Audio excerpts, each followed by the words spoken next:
Hi there, this video will have a look at the dashboards available on this website, and it will show you how you can get the most of them to explore the data behind Fantasy Premier League. The first thing that you'll want to do is click this button down here and go into the full screen view. So let's think about a situation that we could use this dashboard for. Let's imagine that we need to get a striker, but a striker on a budget. So we might want to look at overlooked players. So how can we go about doing that? Firstly, we can consider the performance over the last 5 or so game weeks.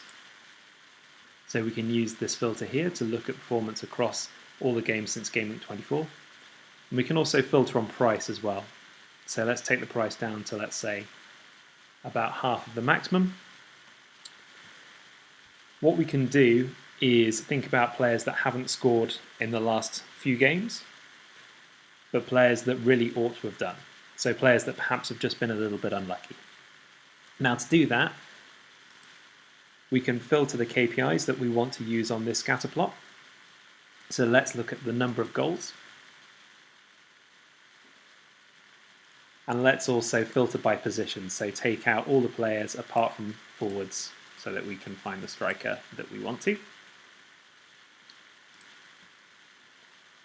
What we can do here is on the scatter, highlight these players that haven't scored goals.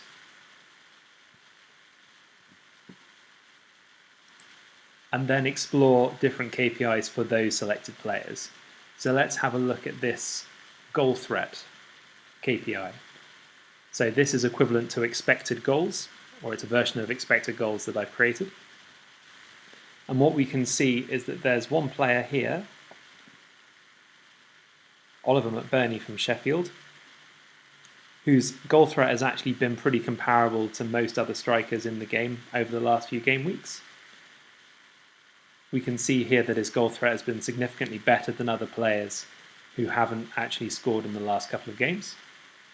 Now we can sense check this by having a look at a few other KPIs. For example, we could look at the shot accuracy of these players.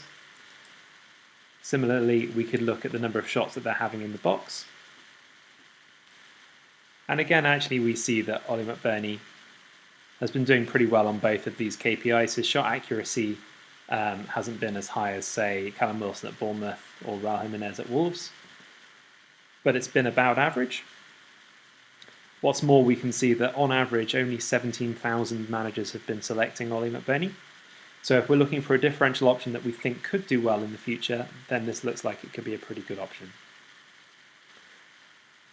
Other things that we can modify around here are things like the KPI that determines the size of the bubble. Again, if I look at goal threat, we can see that Ollie McBurney is going to be comparable to most other strikers in the same price range. We can also look at whether we want to consider home or away matches using this selection here. Hopefully this gives an indication as to the kind of things that you can do with this dashboard. Obviously the only limit is your own imagination. So I hope that you enjoy it and that you find it useful.